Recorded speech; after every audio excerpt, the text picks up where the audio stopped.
À London, c'est le pays du street art, Bonjour. de l'art de rue, hein, comme on dit, l'art urbain. Il y en a beaucoup à Londres. D'ailleurs, je crois qu'il y a une fresque juste derrière vous. Mais il y en a tellement que ça commence à faire débat. Qu'est-ce qui se passe en Angleterre, Mathieu ? Effectivement, c'est un art qui se développe de plus en plus. Je ne parle pas des tags qui s'écrivent sur les bâtiments et qu'il faut régulièrement nettoyer. Non, je parle des fresques murales. Ce sont des œuvres d'art.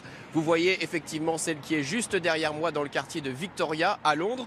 On voit des serveurs en train de servir des verres au comptoir et puis des clients. Cette fresque est adossée à un bar. Elle donne donc l'impression de voir à travers les murs. Alors, au Royaume-Uni, comme dans le pays voisin, en République d'Irlande, de plus en plus de particuliers sollicitent des artistes pour décorer leur façade, à tel point que certaines mairies commencent à trouver que ça fait beaucoup. Elles ont décidé de dire stop. C'est vrai qu'on peut se poser la question, est-il souhaitable que tous les bâtiments soient décorés? C'est une question de goût, mais c'est aussi et surtout une question d'urbanisme et de vivre ensemble. Direction donc Dublin, où la polémique fait rage. C'est un reportage réalisé par Maëlys Septembre et Charline Madini. Parmi les peintures de la discorde, ce visage, celui d'un présentateur britannique, peint sur la façade de cette maison au cœur de Dublin. Ou encore cette fresque murale intitulée Le garçon au cheval, des œuvres de street art créées par le collectif Subset, avec l'accord des propriétaires des bâtiments, mais sans la permission de la mairie.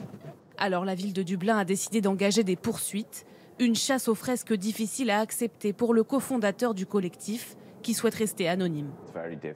C'est très difficile et très stressant. Ça a un impact sur toute l'équipe. Ça nous prend des ressources, du temps, de l'énergie. Oui, c'est très difficile. En Irlande, la loi oblige les street artistes à demander non seulement la permission du propriétaire de la façade, mais aussi celle de la ville.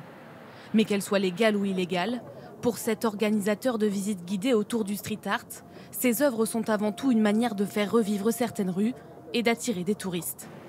Ces galeries d'art à ciel ouvert, elles ramènent des gens dans cette rue en permanence. Avant, il n'y avait quasiment personne. Maintenant, il y a tout le temps des centaines de personnes. Ça permet de diminuer les problèmes qu'il y avait dans ces rues auparavant.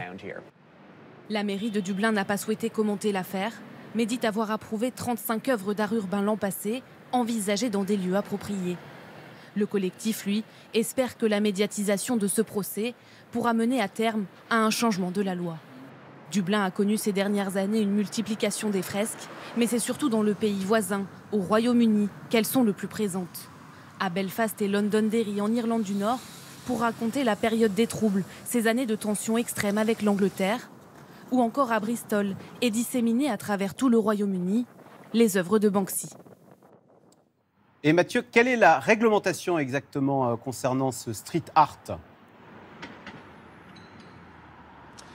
Alors, en République d'Irlande, comme en France, il faut demander une autorisation. En France, c'est auprès du Code de l'urbanisme pour s'assurer que la fresque ne porte pas atteinte au cachet, au caractère de la rue et ne porte pas préjudice aux riverains. Au Royaume-Uni, en revanche, c'est beaucoup plus souple. Globalement, on fait ce qu'on veut, sauf si la rue est classée au titre du patrimoine et si la fresque peut être considérée comme une publicité. C'est souple, donc il y a régulièrement des controverses. En voici un magnifique exemple avec cette maison dans le cœur de Londres qui a été repeinte en rouge et blanc avec des rayures façon Où est Charlie. La richissime propriétaire a résisté à plusieurs actions en justice. Elle a fini par repeindre sa maison, mais seulement quand elle l'avait décidé au moment de faire des travaux. Alors précisons que la plupart du temps, tout se passe bien. Il y a des quartiers, notamment à Londres, comme Shoreditch ou Brick Lane, qui sont connus pour leurs fresques murales. Et voici l'une des dernières créations. Ça, c'est à Watford, une ville en banlieue de Londres.